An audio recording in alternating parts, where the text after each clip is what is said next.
Let's go into the reading. The bottom left-hand card for the base of your spine for sourcing and urgings is the Death card. You're going through a transformation, or you're starting a transformation. You're going to start culling things, particularly old beliefs that are no longer serving you. Change is your friend. Don't make it your enemy, because if it is, and you resist change, there'll be loss. Things now are happening for a reason, so allow it to flow freely and easily. Fate leads the willing and drags the unwilling, because once death gets a hold of you, this transformation is going to happen regardless. And the great thing about this is the Death card is ruled by Scorpio and Mars and Pluto. This is your card. It's saying, hey, the sun is going to start shining on you. Death is a beacon to conclusions. And now you're the phoenix rising from the egg-shaped ball of myrrh that combusted into flames, and the bird is in rebirth. And this is what's happening. It's a transit to a new chapter in your life. It's cathartic. And here you'll see in the center card is the Fool, and he'll be freed by death's transformation. And the clarification card for death is the Wheel of Fortune. I think Scorpios thought they would never see that card again in their future. Oh my goodness. This old paths traveled lead to new forks in the road, new discoveries. The balance of life is changing, unveiling revolutionary prospects for you. But these all require transformations, adjustments, and the wisdom to ride the positive flow. Evil in the past can transmute into good fortune in the future. This is disorder making way for order.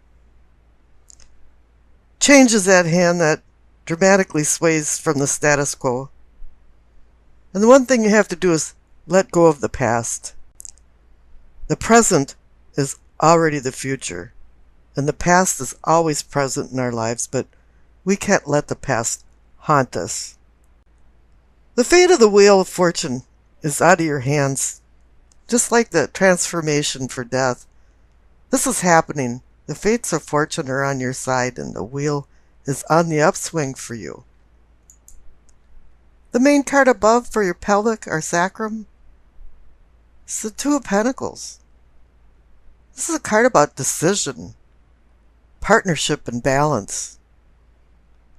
And it's only a natural progression for you to start making decisions now that you're going into a transformation.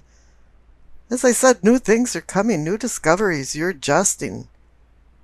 And now you have to start making some good decisions. This is no time to drop the balls while they're in the air. And the clarification card is the Three of Wands. What an excellent card for next to a decision card. The Three of Wands is movement. You've made some decisions, and now the wheels are going around, and plans that you've made are becoming a reality.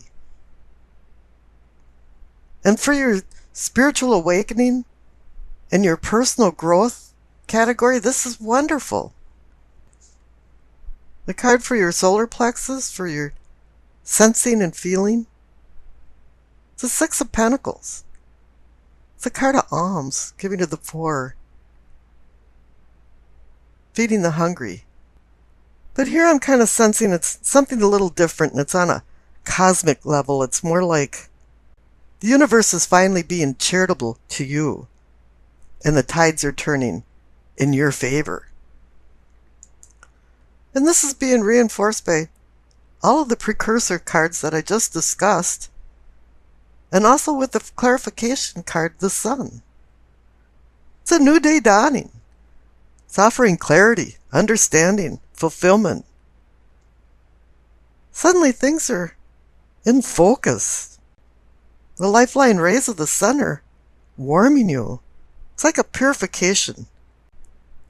This is an illumination of spiritual enlightenment. And illumination in Latin means spiritual enlightenment. But here simplicity comes into play. It boils down to freedom of complexities, honesty, sincerity, unpretentiousness with an indescribable feeling of wholeness of your being. The sun's not only shining on you, with enlightenment now, and knowing that you should act with simplicity, it's shining in you. The center card for your heart, or the heart of the situation, you receive the Fool. This is like pushing a reset button. It's time to reset everything. All the bad things are gone, and you're now on a new self-discovery of enlightenment and wisdom. You are spiritus, the breath of life. That's what the Fool is. He's willing to go on a new traverse and discover new things and do some self-discovery at the same time.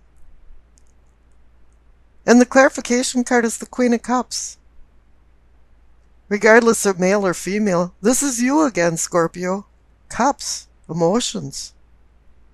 The deep water, which is either tranquil or turbulent. But here she's looking into a cup with the cover over it. And it's saying, use your intuition. Allow it to guide you. On the bottom right for throat, for communicating and teachings, receive the King of Swords. This man is a minor arcana card of the Emperor. He uses words and has judgment. He controls his kingdom like the Emperor controls his empire. And it's now saying you're taking control of your life. But you're going to have to be careful because the sword's pointing up to the Devil card. But we'll get to that. Now the clarification card for the King of Swords is the Empress. This is the energy of the Emperor and the Empress. The King of Swords is like the Emperor. It's just a minor arcana card. So you've got the inevitable couple of materialism. You have the Empress, which is Alamada, the mother of all, the nurturing mother, Mother Earth, the one that oversees your senses, brings fertility and beauty, opens up new projects because of this fertility. And she's paired with the King of Swords, the smaller paternal father, the one that runs his kingdom like a father runs his home. And this is an excellent yin and yang balance of male and female. Up above in the third eye, or what you're seeing and envisioning, is the Devil. This would be bondage, hedonism, some type of addictions, maybe a denial, pitfalls for the shadow self. There's some choices to be made here, and it wants you to slow down. It wants you to think, not get tangled up in a web of problems. You're finally feeling some freedom and opportunities. And the clarification card is the Knight of Pentacles. I like this guy. He trots along real slowly, and typically he accumulates things as he goes along so that in reality he becomes very wealthy. And here this card is saying to slow down. Don't let the devil get a grip on you. Face your fears and overcome them. Now up above, the crown for knowing and understanding is the High Priestess. She's bringing a cosmic connection to this all, and here the Queen of Cups is down in the heart of the matter. She's connected to that because they're both about intuition. But the Queen of Cups is about an earthly plane, and the High Priestess is about a celestial plane. And the High Priestess always whispers to us very subtle messages, and we have to slow down in order to hear them. The clarification card is the Queen of Wands. typically she's the one that forces you to look at where you came from, where you're at now, and where you want to go, and connect them to consequences. And with the Devil card underneath, that may be one of the reasons that she showed up there.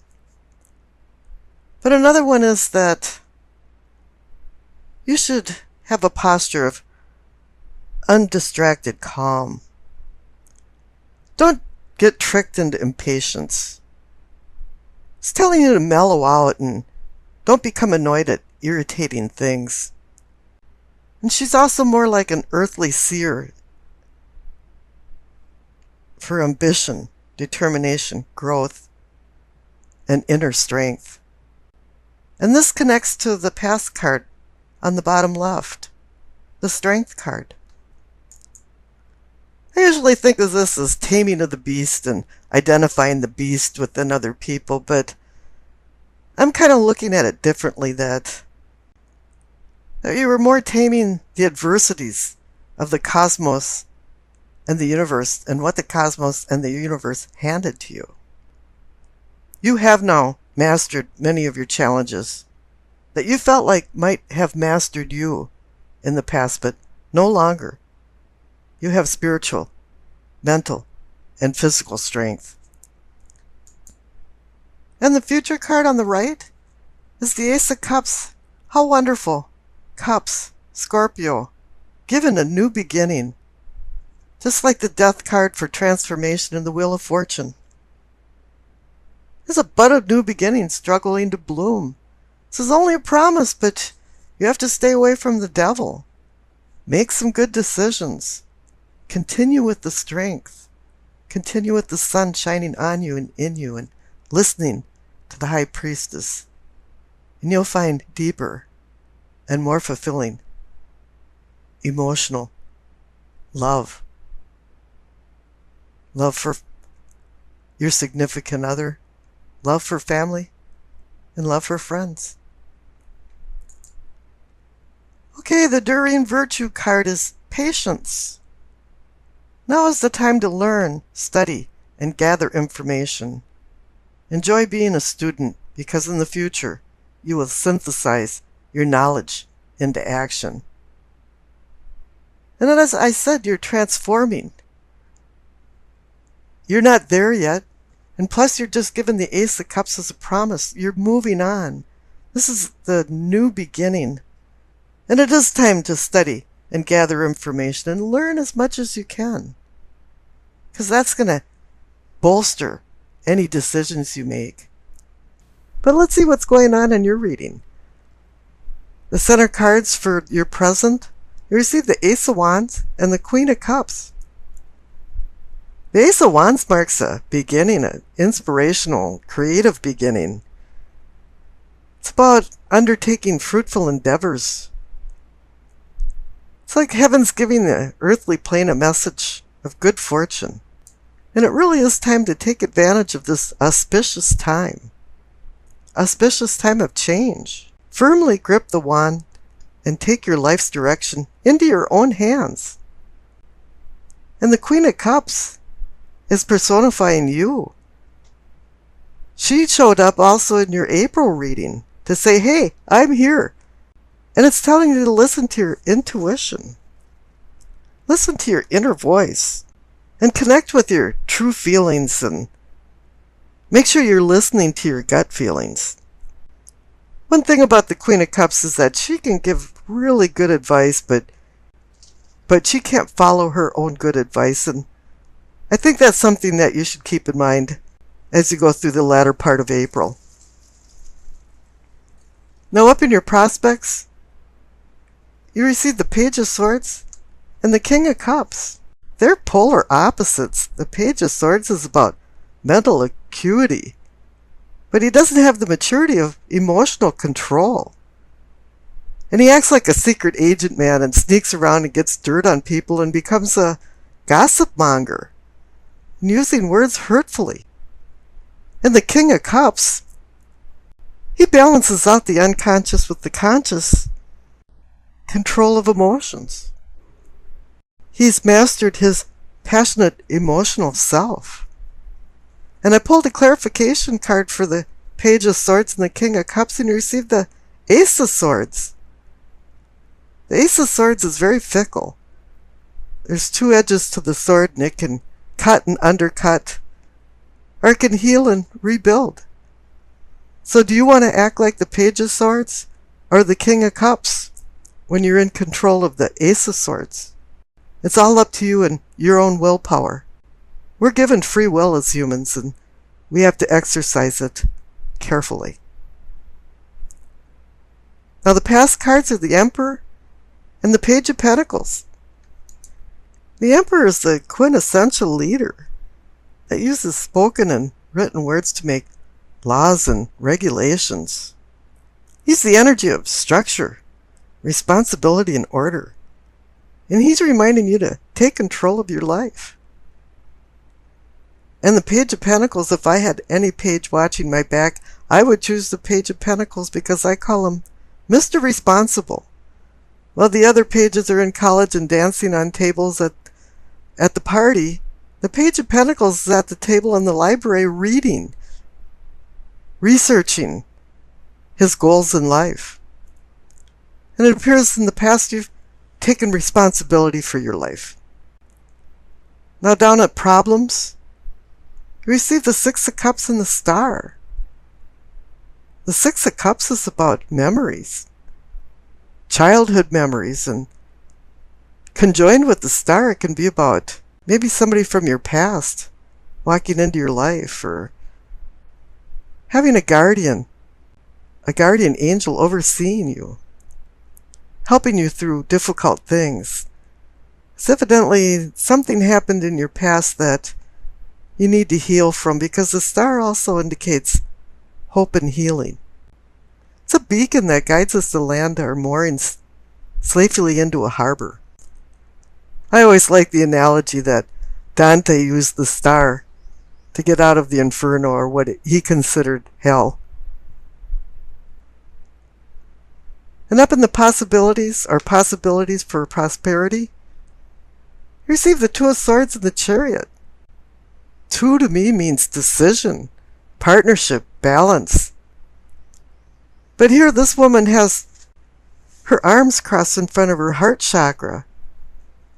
She has to make a decision about opposing forces, and it's a difficult decision. But her sword is pointing to the King of Cups, and she wants you to personify the king and have emotional control in your life. And this is reinforced by the clarification card, the Chariot. The Chariot's about discipline, strength, willpower, self-control.